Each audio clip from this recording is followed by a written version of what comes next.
All right, so this is going to be the placement test for System 7 to see if Book 7 of the Guitar Daily Workout is the right book for you, or if you should be in Book 6 or Book 8.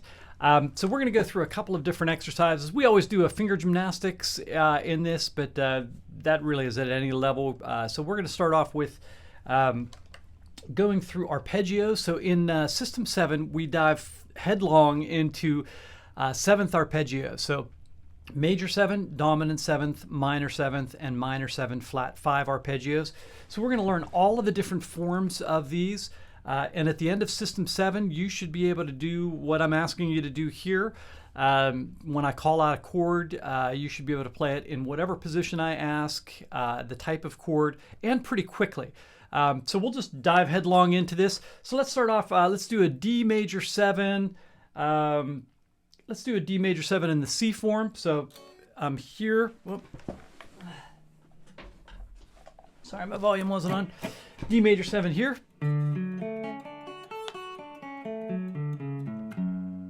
Good. Let's take a D major 7 in the A form now. All right, D major 7 in the G form. Good. In the E form now. Good. And lastly, up in the D form. All right. Let's do like an A flat 7. So let's take A flat 7 here. We'll start off in the E form. All right. Let's do it in the D form. Good. Up in the A form, C form. Sorry.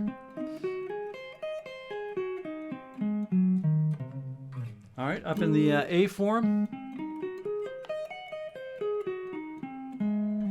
Good. Let's move on to minor 7 chords. Let's try B minor 7. All right, so this is a form you should know. That's the A form. And then let's move into the G form, up into the E form. Good. Into the D form. Good, and last into the C form.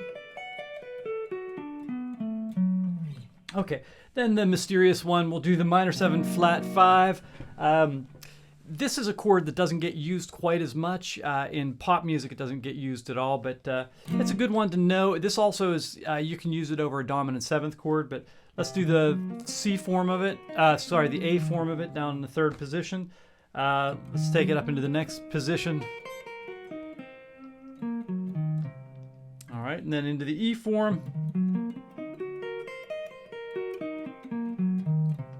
Okay, and again, you should be able to do those if you're through System 7. By the time you get to the end of the 12 weeks, when I call those out, you'll be able to play just like I did there. You should have a good mastery of those chords. And of course, if you're playing anything that has a more sophisticated harmonic vocabulary, so if you're playing jazz and you play this and knowing that, that's your chord there, or D minor 7, that's really important stuff. Or you need to be able to know those chords really off the top of your head if you're playing that sort of style of music. All right, let's move into the next thing. So the next thing we're going to do is a dominant pentatonic scale. Now, you might not know the name, but you may actually know how to play this. And if you know how to play this, again, maybe the next book is the better book for you. But what we're going to basically do is take a minor pentatonic, and we're going to raise the 3rd. And you'll hear a lot of great players do this, but like Jeff Beck was a guy who did this all the time. So if I said play a C dominant 7th, a C dominant pentatonic. If I said C dominant pentatonic in the E form.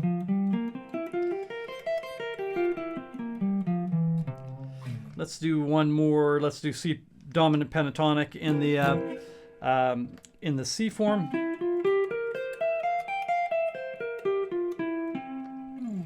Good. And this is an important scale, more important than you might recognize if you've not really played that scale very much. You'll find it very, very useful, especially if you're playing any sort of like blues type of stuff. It makes you sound much, much more sophisticated than just wandering around on the minor pentatonic. All right, so again, if you know those and you're good on those, Book 8 might be the book for you. If not, this would be a good book for you. The last thing we're going to do is what I think are the most useful scales in improvisation. I said in the last video, the most important scales are your major scale and your pentatonic scale. But this scale is the most useful, I'd say, and it's the hexatonic. As I said in the last video, it's root, second, third, fourth, fifth, sixth, and skip the seventh to the root. Let's do C major in the A form of the hexatonic.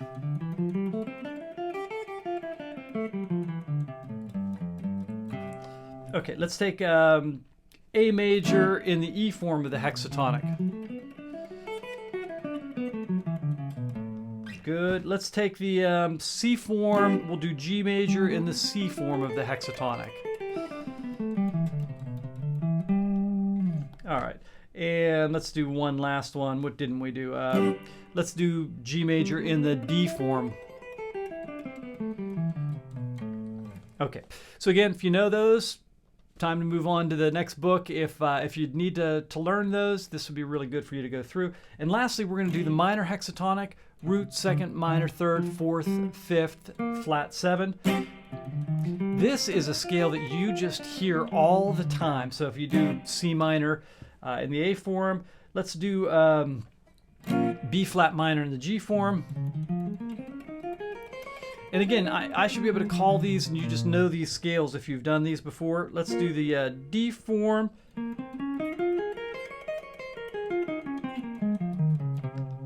Good. And lastly, let's do C form.